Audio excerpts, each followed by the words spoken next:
On August 1st, 2015, Cheyenne Jesse reported her daughter Meredith and father Mark Weekley missing.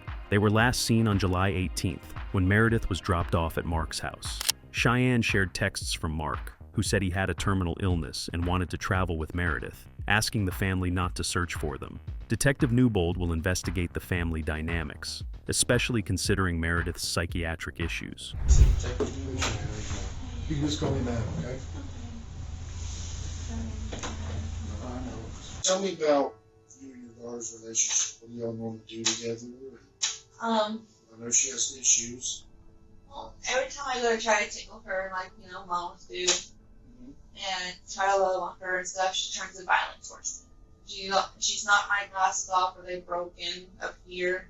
Several times she's choked me. You and your daughter's relationship, take me in the next. I was trying to make it at least 8, but she... But realistically, about it's 5. If she's with your dad because she's better off, I guess. Yeah, I can actually sleep at night. But lately I haven't been able to sleep because I've been worried sick because I ain't been able to hear from her. On Wednesday, you work Wednesday? Yeah. And that's when you got home and your boyfriend... And he goes, I don't know what to say about this. I said, I don't know either. This is weird. He texted him on the 20th Yeah. and said he's going to Georgia? Yeah. Like, he didn't tell you that? Sometimes when we go to work, he's only like sleeping in the car on the way to work.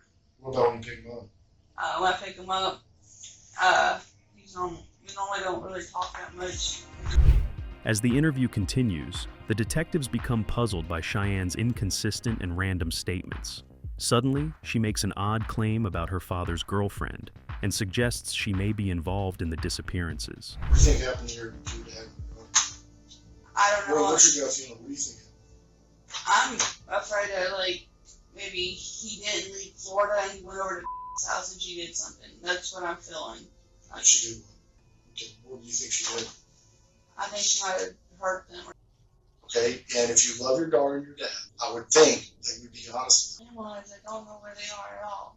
I'm going to tell you that when we find your dad and your daughter, okay, I can assure you that we're going to know what happened to them. We're going to know how they got there.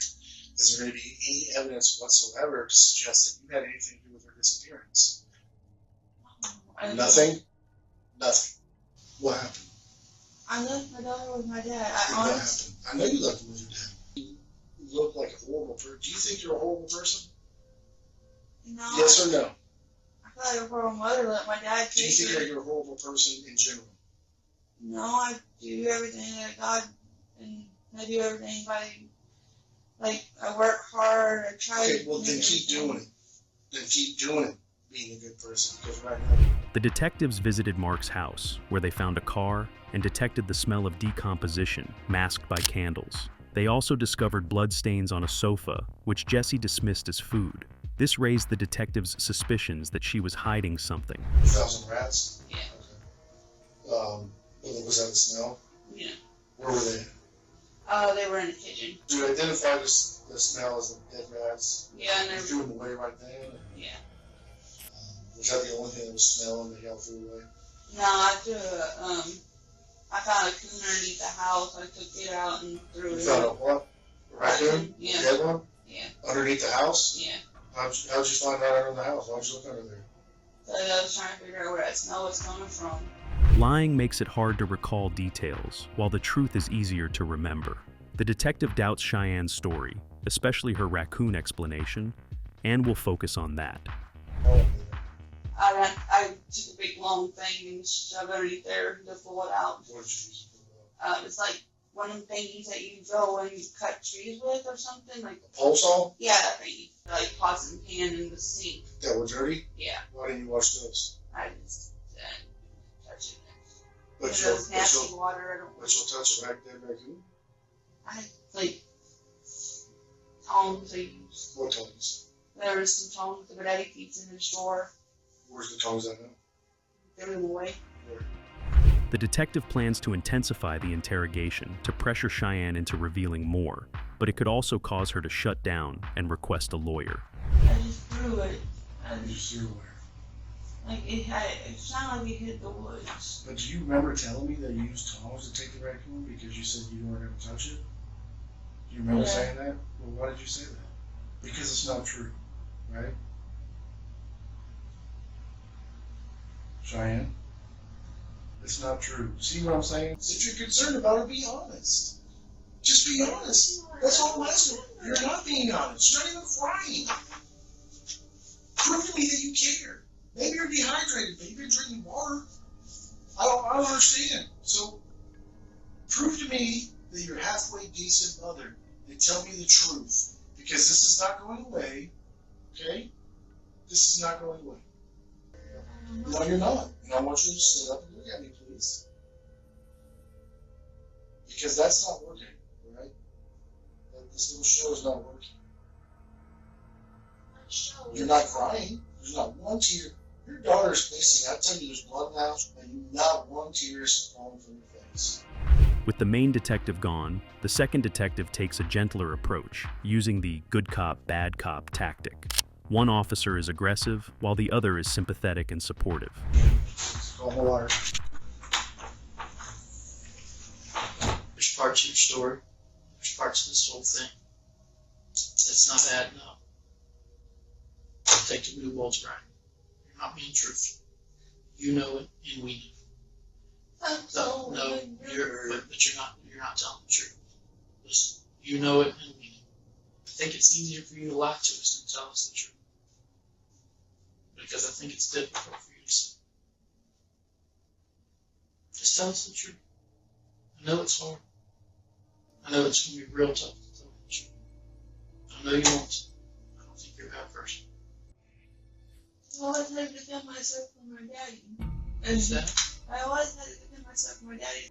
Like, he hit me so hard I couldn't hear in my ear when he kicked down the door when I was little. Did it happen recently? You drop Meredith on? Yeah. So you have to defend yourself every time he yells at you because he's been abusive. Is that what you said? Yeah. So was he abusive when you dropped Meredith off? Or just verbal? Yeah, just verbally, and then he punches me those things. And he says that you're a horrible mom for just dropping your kid off and leaving. And a lot of things I just kind of blocked out of my head because my daddy is yelling at me again. Cheyenne has revealed her father's abusive behavior, and the detectives will use this to get to the truth of her story. Did Cody give you an ultimatum? Do you know what that means? Cody, do you know what an ultimatum means? Yeah. What does it mean? Like, yeah, but she says her best. Did he give you that about your daughter? Cody so much, right? You want to marry him, right? Is he the love of your life? Yeah. I hope so. Marry him. Okay? This man you do not want to lose, right? You even said your dad said you finally got to get a man, right? So you're proud of that. You don't want to lose him, right? But he threatened you that you're going to lose him if you don't do something about your daughter. He said, you better take care of this situation. You couldn't control it. You couldn't control it. You couldn't. The detectives believe they've uncovered a motive. Cheyenne had to choose between her boyfriend and daughter, and her decision is now clear. So Cheyenne, look. So what happened to your dad when you read it? I just remember yelling at him and he came at me, and that's all I remember. At his house? Yeah, I remember hearing like a boom. Then what happened? I don't remember. I was yelling as I was walking out the door. That's all I remember. You know what happened? I know it's tough. I can't remember. After hours of interrogation, the detectives feel close to a confession and will make one final push to crack the case. Where are they? You do know. I don't remember. Okay, but what happened when you got there? Did your dad get mad at you and come at you? Yes. Okay, so what did you do in return? You said you have to defend yourself. What did you do? I hit him. With what? My hand, I punched him. And then what? He got pissed at me and I was on the floor and I don't remember. And then you killed him. In self-defense. Did you kill him in self-defense or did you do it because you're angry? I don't remember. That's Yes, you do. I remember my dad pushed my daughter really hard away from me. She was freaking up. What happened? What happened when you pushed your daughter? Where'd she fly into?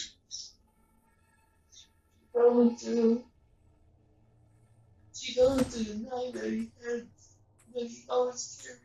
She fell into the knife? He had a knife in his hand? What did you do next? What happened next? I don't remember, I just remember that my daddy was on me. Did he come at you with a knife? And then what did you do? After hours of questioning, Cheyenne confessed to killing her father, Mark, in self-defense, and revealed he accidentally killed her 6-year-old daughter, Meredith, during the struggle. Detectives are now searching for their bodies. He kicked him in his balls and then he got pissed off even more. He came at me like this. With a knife? And like, and I pushed it away. Like, he got his arm pushed it this way and then my daughter was sitting this way and that's all I remember is me pushing her away. Like he had a knife in his hand? If you're saying he's attacking you, you could do whatever you need to do to save your life. That's okay. I need to know that because I don't believe you blacked out. All I remember is that he had blood on me. You had blood on you? Yeah. First, is she fine now? Yeah. Because did she get stabbed? I don't know. Did you stab your daughter? No. Who stabbed your daughter? I really did. Who stabbed your dad? I don't think the doctor. Where did you stab him in the neck? No, I never felt hard. You're saying self-defense. So I need to know where you put them. Are they under the house? No, they're completely because I didn't know what to do. You're in the shed of the landlady's house? While the detectives believed Cheyenne was mostly telling the truth, they remained unconvinced by her self-defense claim. So I'm going to pretend I'm you. You don't have to really push me on the ground, please. But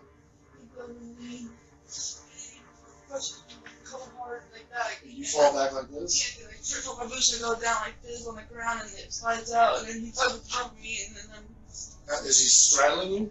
yeah, Okay. kick him in the balls and pieces of ball Where's he sitting on your body? right here in my abdomen. Okay, so how did you kick him in the balls? Like that with this part of my fatty leg. That's impossible. He's grabbing a knife, trying to hold me down while he was doing it all. So when your daughter got stabbed, he was sitting on you? Yeah. He was like this, and I grabbed his arm and he went this. I'll swing him, just throw. And then, Because he went like this, I went like that, and then I went like this. okay, so you pushed out the way. And then, how'd you get the knife? The knife's still here. Yeah, and then I caught like that. That kind of hurt. And then like that, and then I learned how he opened the Did knife. you take karate? Like, where'd you learn this from? Show me again. Don't really do it. I went like that really hard, And then, and his wrists are sensitive, and then I got the knife out of his hand. but he's still straddling you. Yeah, and then he comes at me again, and I How turn does like this. Tell me what I need to do. Like, he comes in like Yeah, this. yeah, and then I go like this, and You move I it out. took a punch in the face. Okay. Your dad's tough guy, right? Yeah. Cheyenne's actions were not self-defense, but cold-blooded murder, including the shocking killing of her 6-year-old daughter. The mother, Cheyenne Jesse, reported the two missing to deputies yesterday morning. She said maybe they were in Georgia. Turns out they weren't in Georgia. They were just about a half-mile down the road at the landlord's house. In this storage shed is where deputies found the bodies of Mark Weekley and his granddaughter Meredith Jesse. Investigators say Cheyenne Jesse killed the two in her father's home around July 18th. A gun and a knife were used. Deputies say she hid the bodies inside the home for a few days, then put the bodies in totes. Eventually, she put the totes in this storage shed. After 85 minutes, the jury found Cheyenne guilty of 2 first-degree murders. The judge sentenced her to 2 life terms plus 5 years, considering her abuse, psychiatric issues, and brain abnormalities. Thanks for watching. Make sure to subscribe to this channel so you never miss an update.